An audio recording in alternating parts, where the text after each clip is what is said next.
compromise. Unga side liyo, enga side liyo. It's a GT promise. GT Holidays, South India's #1 travel brand.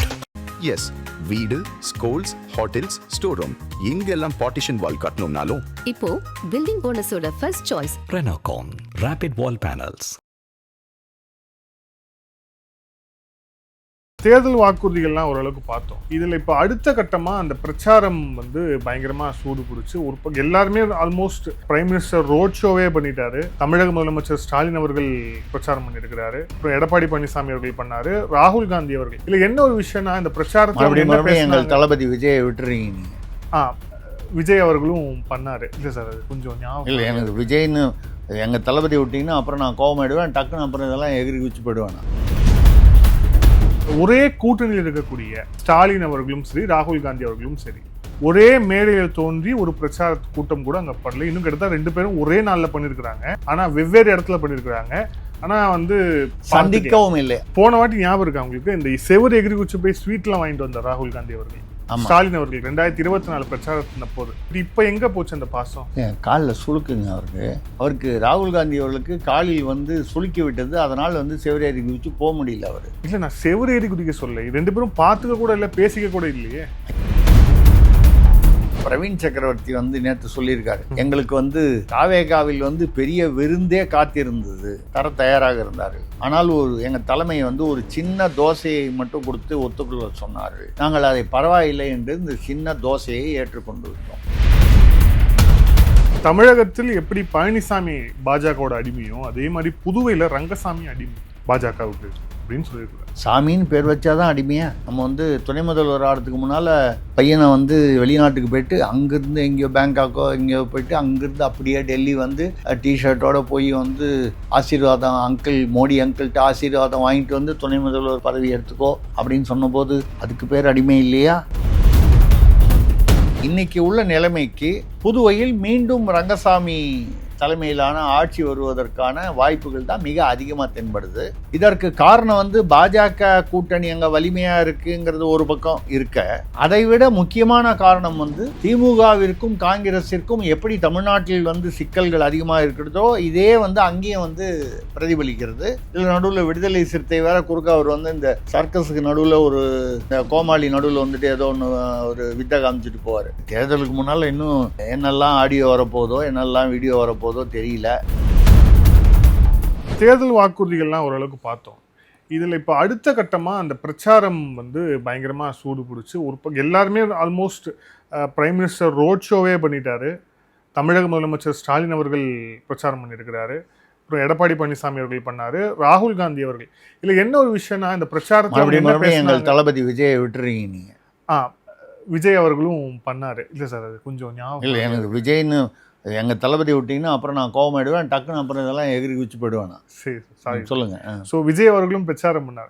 So இப்போ இது எல்லாமே இருக்குது. ஆனால் இதில் என்ன ஒரே ஒரு விஷயம் அப்படின்னா, அடிப்படையாக ஒரே கூட்டணியில் இருக்கக்கூடிய ஸ்டாலின் அவர்களும் சரி, ராகுல் காந்தி அவர்களும் சரி, ஒரே மேடையில் தோன்றி ஒரு பிரச்சார கூட்டம் கூட அங்கே பண்ணல. இன்னும் கிட்டத்தட்ட 2 பேரும் ஒரே நாளில் பண்ணியிருக்கிறாங்க. ஆனால் வெவ்வேறு இடத்துல பண்ணியிருக்கிறாங்க. ஆனால் சந்திக்கவும் இல்லை. அதாவது பிரச்சாரத்திலும் கூட்டு பிரச்சாரம் இல்லை. அப்புறம் ஏதோ ஒரு நடுவில் ஒரு இளைப்பாற இடத்துல ஒரு 15 நிமிஷம் சந்திக்கலாம். போன வாட்டி ஞாபகம் இருக்கா உங்களுக்கு? இந்த செவர் எகிரி குச்சி போய் ஸ்வீட்லாம் வாங்கிட்டு வந்தார் ராகுல் காந்தி அவர்கள், ஸ்டாலின் அவர்கள் 2024 பிரச்சாரத்தின போது. 24 பிரச்சாரம் அப்போ செவர் எகிரி குதிச்சு போய் வாங்கிட்டுலாம் வந்தாரு. பட் இப்போ எங்க போச்சு அந்த பாசம்? காலில் சுளுக்குங்க அவருக்கு. இப்போ நீங்கள் என்ன நடைமுறை யதார்த்த பிரச்சனைகளெல்லாம் பார்க்க மாட்டேன்றீங்களே.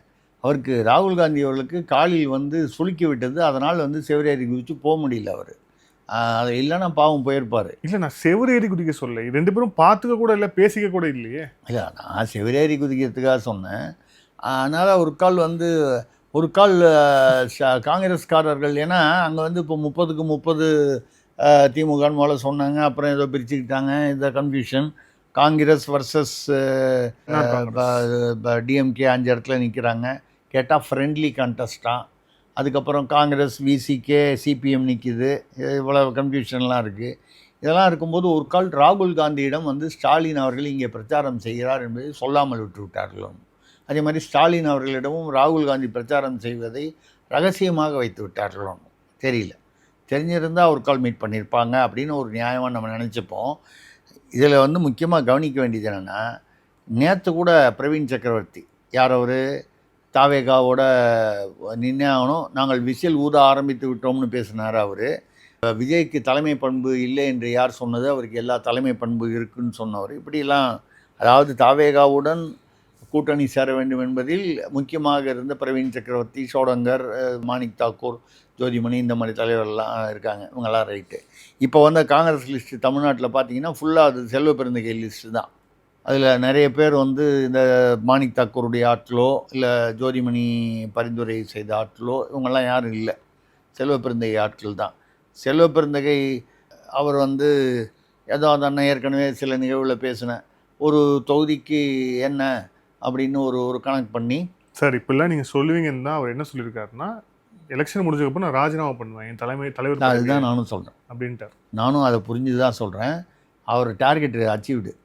ஒரு 3லேருந்து 5 கோடி ரூபா வந்து ஒரு தொகுதிக்கு அப்படின்னு சொல்லி அதில் 50 ஏதோ ஒரு கோடி வரைக்கும் அட்வான்ஸ் வாங்கிட்டு 50 லட்ச ரூபாயை அவர் ரீட்டைன் பண்ணிவிட்டு 50 லட்ச ரூபாயை வந்து பெங்களூர்லேருந்து இது கார்கோ மூலமாக எங்கேயோ அங்கே அனுப்பிச்சிட்டார், டெல்லியில் கார்கேக்கோ யாருக்கோ அனுப்பிச்சிட்டார் அப்படின்னு செய்தி பரவலாக வந்திருக்கு. அதை பார்த்துட்டு ராகுல் காந்தி அந்த லிஸ்ட்டு வந்து நான் 2 பேர் பரிந்துரை பண்ண சொன்னேன், ஒரு தொகுதிக்கும் 28 தொகுதிக்கும் ஒரே ஒரு ஆளை மட்டும் போட்டால் என்ன சும்மா கைது போகிறதுக்குன்னா என்ன கேனைனா, நல்லா நினச்சி பாருங்கள்.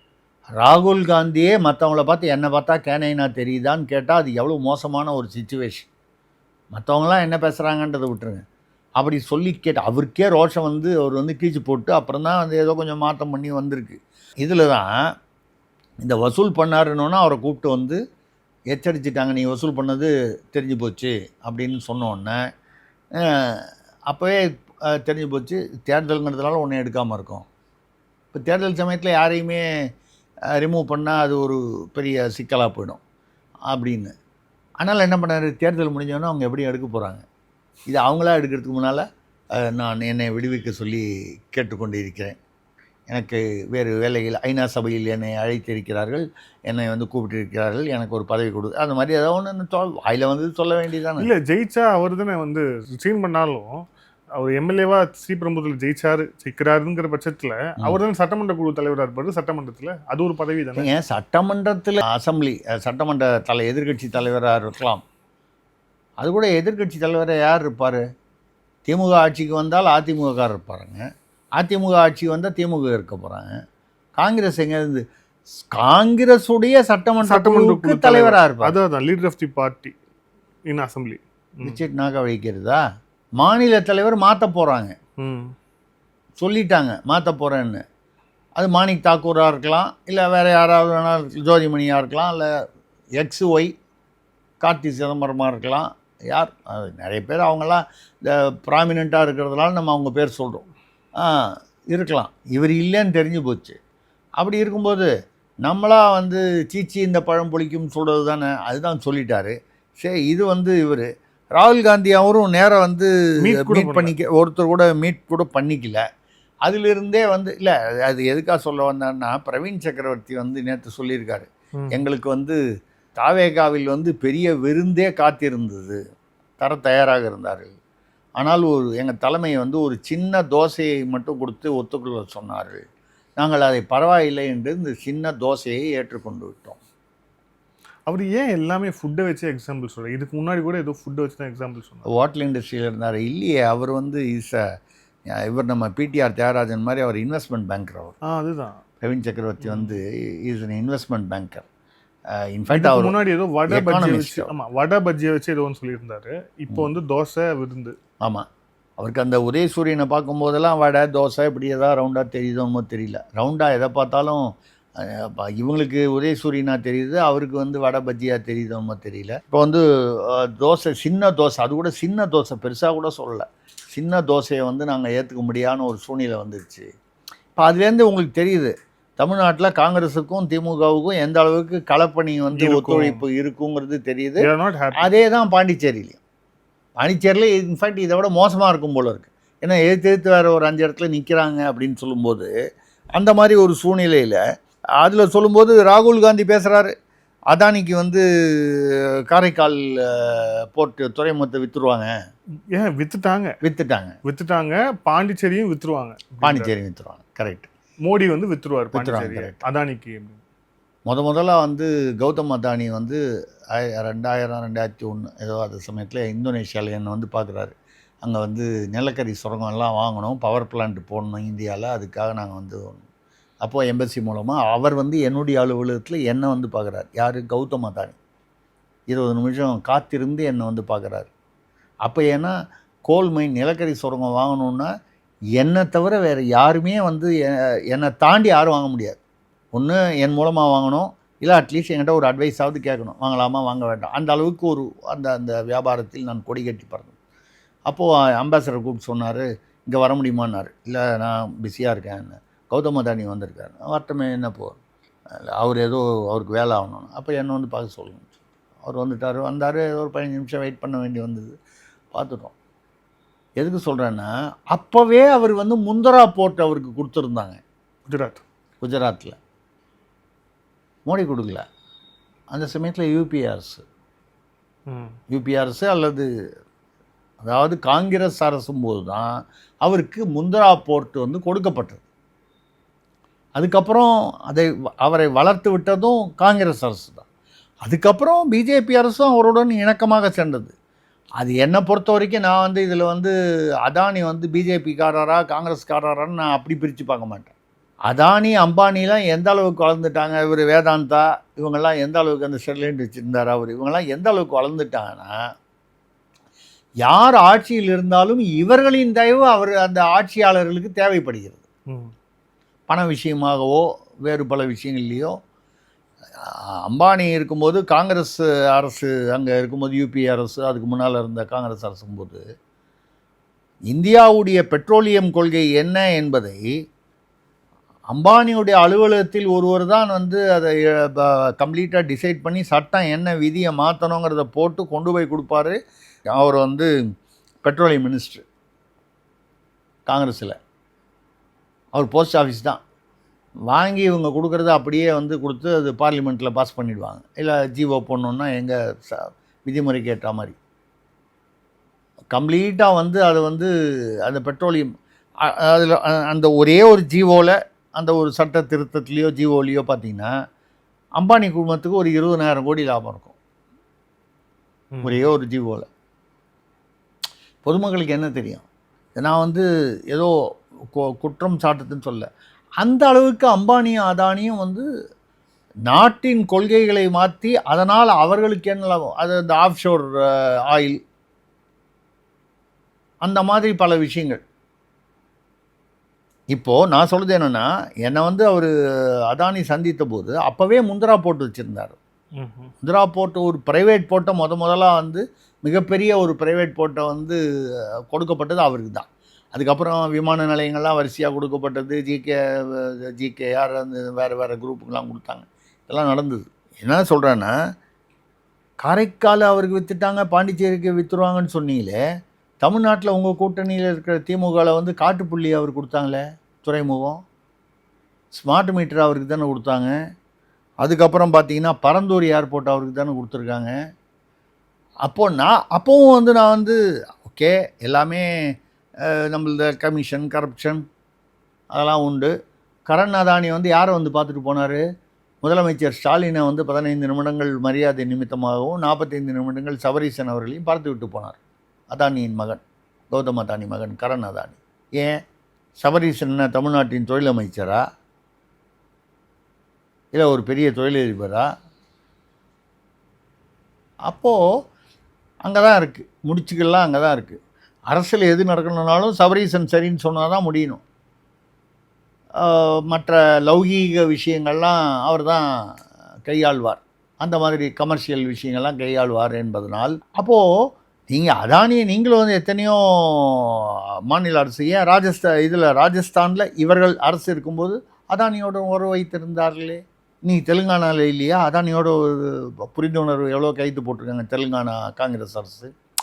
சும்மா இங்கே வரும்போது அதானியை பற்றி பேச வேண்டியது. அப்புறம் அங்கே அதானிகிட்ட பொண்ணு சொன்னேன் அப்படின்னு அவர்கிட்ட சொல்லிவிடுவாங்க. அவங்கெல்லாம் இந்த அரசியல்லாம் தாண்டினவங்க. நீங்கள் என்ன வேணால் சொல்லிட்டு போங்க, கான்ட்ராக்டை கொடுங்க, கமிஷனை வாங்கிக்கிங்க, அந்த வேலையை பார்த்துட்டு போயிடுவாங்க. நான் பொதுவாக அதானி அம்பானி போன்ற பெரும் கார்ப்பரேட்டுகள் சொல்கிறேன். ஸோ அந்த வகையில் இந்த மாதிரி வந்து ஒரு பண்ணியிருக்காங்க. இப்போ கூட பெரிய தமாஷா என்னன்னா, இந்த இண்டி கூட்டணின்னு நம்ம கூட நோண்டி கூட்டணின்னு சொன்னோம். மம்தா அவர்கள் வந்து திமுகவும் பிஜேபியும் சேர்ந்து கொண்டு அரசியல் செய்கிறேன்னு ஏதோ ஒரு மேட்டர் இன்னைக்கு காலையில் பேசியிருக்காங்க. ஆமாம், திமுகவும் பிஜேபியும் சேர்ந்து. அது எதுக்காகனா, வெஸ்ட் பெங்காலில் இருக்கிற முக்கியமான அதிகாரிகள்லாம் போலீஸ் காவல்துறை அதிகாரிகள் அந்த அம்மாவுக்கு வேண்டிய அதிகாரிகளாக இருப்பாங்க போல தெரியுது. எல்லாம் மாற்றிடுறாங்க. மாற்றினது மட்டும் இல்லை, அதில் நிறைய பேரை வந்து தமிழ்நாட்டுக்கு அப்சர்வராக அனுப்பிச்சி விட்டாங்க தேர்தலில். அவங்களுக்கு அங்கே உபயோகமாக இருக்கக்கூடிய ஆட்களை தமிழ்நாட்டில் அப்சர்வராக அனுப்பிச்சி விட்டா அப்போ மேற்கு வங்காளத்துலேருந்து அவங்கள ரிமூவ் பண்ணிட்டு தான் அர்த்தம். அந்த இடத்துல தேர்தல் ஆணையம் வந்து வேறு வேறு ஆட்கள் கொண்டு வந்து போட்டது. அதாவது தேர்தல் ஆணையம் வந்து கட்சி சார்பற்ற ஆட்களாக போட்டதாக கணக்கு. அவங்கள கேட்டால் இல்லை பாஜகவுக்கு வேண்டியவர்கள்னு மம்தா சொல்லுவாங்க. இதில் எந்த அளவுக்கு போயிடுச்சுன்னா, திமுகவும் பாஜகவும் சேர்ந்து கொண்டு மேற்கு வங்காளத்தில் மம்தா தன்னை தோற்கடிக்க ஏற்பாடு செய்வதாக. இந்தியாவுடைய அரசியல் மட்டும் யாராவது ஒருத்தன் கரெக்டாக புரிஞ்சிட்டான்னா அவன் வந்து ஒன்று அவன் வந்து மிகப்பெரிய புத்திசாலியாக இருக்கணும், இல்லை அவன் ரொம்ப பைத்தியமாக இருக்கணும். ரெண்டுக்குள்ளே ஒன்று. ஏன்னா அவ்வளோ குழப்பமான விஷயங்கள். யாரை கேட்டாலும் இவன் அவனுக்கு பி டீம், அவன் அவனுக்கு பி டீம்பாங்க. இதில் கடைசி வரைக்கும் இந்த ஏ டீம் யாருன்னு சொல்லவே மாட்டாங்க. இந்த மாதிரி ஒரு குழப்பம் இருக்குது.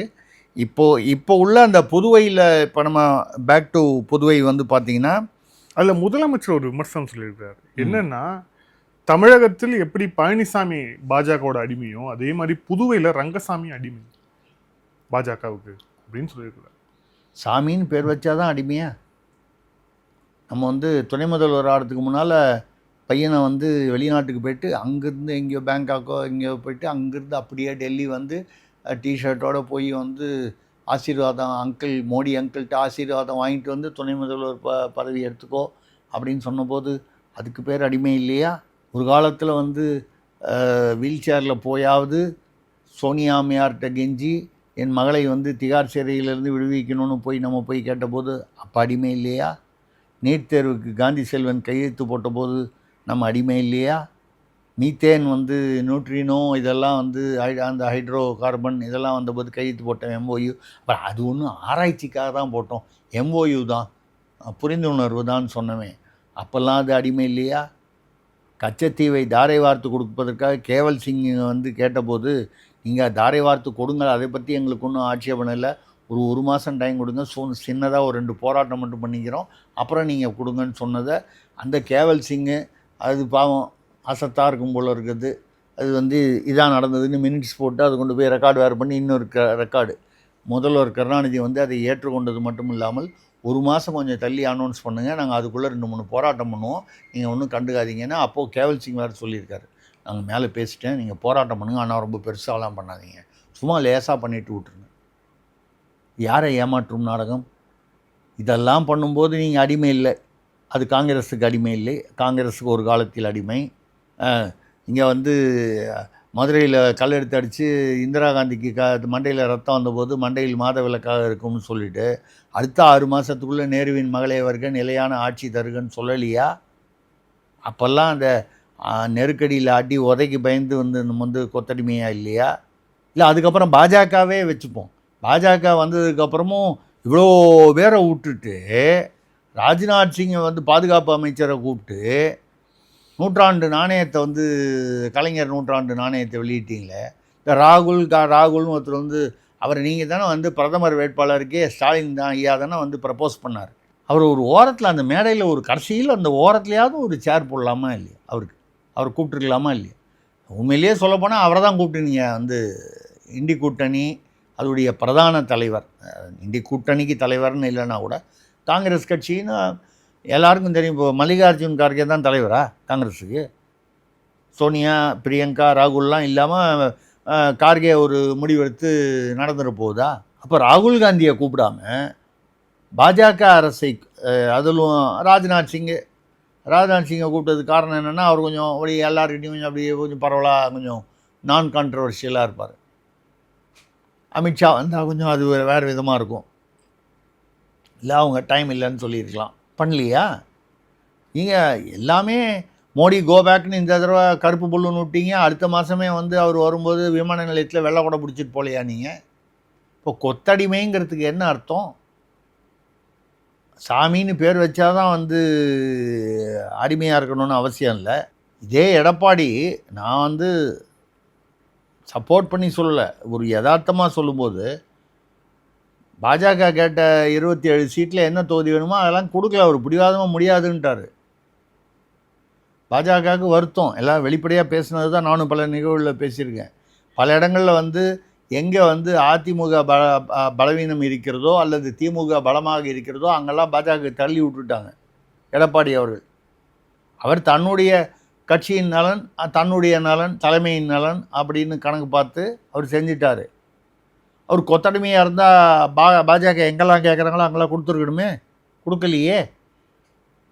என்ன வேணால் ஆகட்டும் அதனால் அப்படின்னு ஒரு முடிவோட ஒரு தைரியத்தோட, அது சரியா தவறா, அது வந்து அரசியல் ரீதியாக சரியா, தார்மீக ரீதியாக சரியா, இதெல்லாம் விட்டுருவோம்.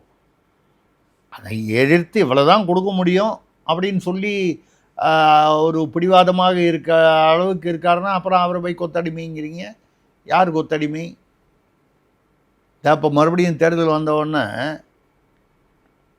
சரி, நான் ஒரு கேள்வி கேட்குறேன். திமுகலேருந்து பிரதமர் அலுவலகம் வரைக்கும் போய் இந்த RN ரவிங்கிறவர் வந்து ரொம்ப தொந்தரவு பண்ணார். இப்போ இல்லை, நான் சொல்கிறது ஒரு வருஷம் முன்னால். ரொம்ப வருஷமாக தொந்தரவு பண்ணியிருந்தார். வந்ததுலேருந்து இன்டெலிஜென்ஸ் பியூரோவில் இருந்ததுனால அவர் எல்லாத்தையும் நோண்டி தகவல்கள்லாம் அப்பப்போ சொல்லி பேசி அவர் இப்போ கொஞ்சம் ஆக்டிவாக இருந்தார். வழக்கமாக கவர்னர்னால் அமைதியாக இருப்பாங்க, அவர் ஆக்டிவாக இருந்தார். எனக்கு தெரியும், பிரதமர் அலுவலகத்தில் திமுகவை சேர்ந்த ஒரு முக்கிய புள்ளி பேசியது இந்த பக்கம், அந்த பக்கம் பேசும்போது நான் அந்த பக்கம் பிரதமர் அலுவலகத்தில் உட்காந்துருக்கேன். ஏதோ ஒரு இந்தியா இந்தோனேஷியா உறவு சம்பந்தமான என்கிட்ட சில ஆலோசனைகள் கேட்பதற்கு. ஒரு வருஷத்துக்குள்ள 300 அல்லது 400 கோடி ரூபாய் வரைக்கும் தருவதற்கு தயாராக இருக்கிறோம் RN ரவியை மாற்றுங்க. நாங்களாக ஒரு 5-6 பேரை உங்களுக்கு சஜஷன் கொடுக்குறோம் கவர்னருக்கு, தமிழ்நாட்டுக்கு. அதில் நீங்கள் யாராவது ஒருத்தர் டிக் பண்ணுங்கள். யார் கொத்தடிமை? ஒரு மாநில ஆளுநரை மாற்றுவதற்கு நாங்கள் 300-400 கோடி ரூபாய் செலவு செய்ய தயாராக இருக்கிறோம். அது நடக்கலை. பாஜகவில் வந்து எங்களுக்கு எங்கள் கவர்னரை எப்போ மாற்றணும், எப்படி மாற்றணும், யாரை மாற்றணும்னு தெரியும், வேலையை பாருங்கன்னு சொல்லிட்டாங்க. அதனால தான் அதுக்கப்புறம் ஒரு வருஷம் இருந்தார் அவர். இப்போ தான் போனார். அதுவும் ஏன் வெஸ்ட் பெங்கால் கொண்டு போனாங்கன்னா, இங்கே விட வெஸ்ட் பெங்கால் அவங்களுக்கு ரொம்ப முக்கியம். ஏன்னா அந்த பங்களாதேஷ் இன்ஃபில்ட்ரன்ஸ் அவங்க சட்டவிரோதமாக உள்ளே வரவும் 1 கோடி பேர். 1 கோடிங்கிறது வந்து மேற்கு வங்காளத்துக்கு மட்டும் இல்லாமல் வடகிழக்கு மாநிலத்து அரசியலையே கூட வந்து தேச விரோதமாக மாற்றக்கூடியது. பிஜேபிக்கு விரோதமாக மட்டும் இல்லாமல் தேசிய விரோதமாக போய்விடக்கூடாதுன்றதுக்காக அவர் அங்கே போட்டால், அவர் ஐபியில் இருந்தவர், இன்டெலிஜென்ஸில் இருந்தார், இன்னும் கொஞ்சம் கண்ட்ரோல் அதிகமாக இருக்கும், டைட் பண்ணுவார் அப்படி போட்டாங்க. தமிழ்நாட்டில் அப்படிப்பட்ட சூழ்நிலை இல்லை. இந்த தேச விரோத உள்ளுக்குள்ளே வந்துடுவாங்க, இந்த பார்டர் அதெல்லாம் இங்கே இல்லை, இங்கே எத்தனை நாட்டில் இருக்கிறதுனால. நான் எதனால் சொல்கிறேன்னா, இந்த அளவுக்கு வந்து கொத்தடிமைகள்னு இவங்க சொல்கிறது வழக்கமான, இவங்க தான் கொத்தடிமைகளாக இருப்பாங்களே தவிர இவங்களே வந்து மற்றவங்கள பார்த்து கொத்தடிமைகள்னு சொல்லுவாங்க. அது வழக்கமானது. இப்போது நீங்கள் புதுவை அப்படின்னு சொன்னால் இன்றைக்கி உள்ள நிலைமைக்கு புதுவையில் மீண்டும் ரங்கசாமி தலைமையிலான ஆட்சி வருவதற்கான வாய்ப்புகள் தான் மிக அதிகமாக தென்படுது. இதற்கு காரணம் வந்து பாஜக கூட்டணி அங்கே வலிமையாக இருக்குங்கிறது ஒரு பக்கம் இருக்க, ஓரளவுக்கு அது உண்மை. அதாவது உள்ளுக்குள்ளே பிரச்சனை இருந்தது, ஏதோ சரி பண்ணி வந்துட்டாங்க. அதைவிட முக்கியமான காரணம் வந்து திமுகவிற்கும் காங்கிரஸிற்கும் எப்படி தமிழ்நாட்டில் வந்து சிக்கல்கள் அதிகமாக இருக்கிறதோ இதே வந்து அங்கேயும் வந்து பிரதிபலிக்கிறது. இதில் நடுவில் விடுதலை சிறுத்தை வேறு குறுக்க அவர் வந்து இந்த சர்க்கஸுக்கு நடுவில் ஒரு இந்த கோமாளி நடுவில் வந்துட்டு ஏதோ ஒன்று ஒரு வித்தை காமிச்சிட்டு போவார். அதே மாதிரி அவர் போய் ஒரு 3 சீட்டில் நிற்பேன்னு சொல்லி நின்று அப்புறம் ஓட்டு போட வேணான்னு சொல்லி கன்ஃபியூஸ் பண்ணி கடைசியில் இப்போது தமிழ்நாட்டிலேயே வந்து அவர் வந்து ரொம்ப நொந்து போயிருக்கா மாதிரி ஒரு நிலைமைக்கு வந்துட்டார். தேர்தலுக்கு முன்னால் இன்னும் என்னெல்லாம் ஆடியோ வரப்போதோ என்னெல்லாம் வீடியோ வரப்போதோ தெரியல. நான் பொதுவாக சொல்கிறேன், எனக்கு ஒன்றும் விஷயம் தெரியாது, பொதுவாக சொல்கிறேன். ஆடியோ வந்து இப்போ தான் ஒன்று வந்தது, ராசாது அந்த மாதிரி வந்து இன்னும் அவருதே இன்னும் அடுத்த ஒரு ஆடியோ வரப்போகுதுன்றாங்க, 2-3 ஆடியோ இருக்குன்றாங்க. ஆடியோக்கள் வீடியோக்களுக்கெல்லாம் இப்போது நிறையா மரியாதைகள் வருது. அதனால் அந்த வகையில் புதுவையில் இப்பொழுதைய நிலைமைக்கு அங்கே பாஜக கூட்டணி, அதாவது என்ஆர் தலைமையிலான கூட்டணி வந்து வலிமையாக இருப்பதாக தெரிகிறது. இதுக்கப்புறம் உள்ள சூழ்நிலைகள் பெரிய அளவுக்கு மாறுவதற்கு வாய்ப்பில்லை. தமிழ்நாட்டில் கூட கொஞ்சம் இப்படியும் அப்படியுமா இருக்குதுன்னு சொல்லலாமே தவிர, தமிழ்நாட்டிலையும் பார்த்திங்கன்னா நிறைய கருத்து கணிப்புகளில் வந்து வரக்கூடிய கருத்து கணிப்பில் பெரும்பாலும் வந்து அதிமுக கூட்டணி வெற்றி பெற மாதிரி 130 140லேருந்து சில இதெல்லாம் டைம்ஸ் நவரில் சி ஓட்டர்லாம் 177 வந்து ப்ரெடிக்ட் பண்ணுறாங்க, 180 ப்ரெடிக்ட் பண்ணுறாங்க. என்னுடைய கணக்கில் அவங்களுடைய கணிப்பெல்லாம் தவறுன்னு நான் சொல்லலை. எனக்குன்னு ஒரு கணிப்பு நான் வழக்கமாக போடுவேன். இது வரைக்கும் ஒரு 90% மேலே நான் பத்திரிகை நடத்தும்போது இது வந்து சரியாக இருந்திருக்கு. அந்த வகையில் 170 180லாம் வந்து அதிமுக கூட்டணி வெற்றி பெரிய அறுதி பெரும்பான்மை அப்படிங்கிறது இல்லாமல் ஒரு 125, அதாவது அந்த 118 தேவைன்னா அதற்கு மேலாக வரக்கூடிய அளவுக்கு வெற்றி பெறுவதற்கான வாய்ப்புகள் இருப்பதாக என்னுடைய கணிப்பு. பார்க்கலாம் நடப்பது என்னவென்று. நன்றி சார். பல்வேறு கேள்வி தேங்க்யூ சார். Thank you sir. நன்றி, வணக்கம்.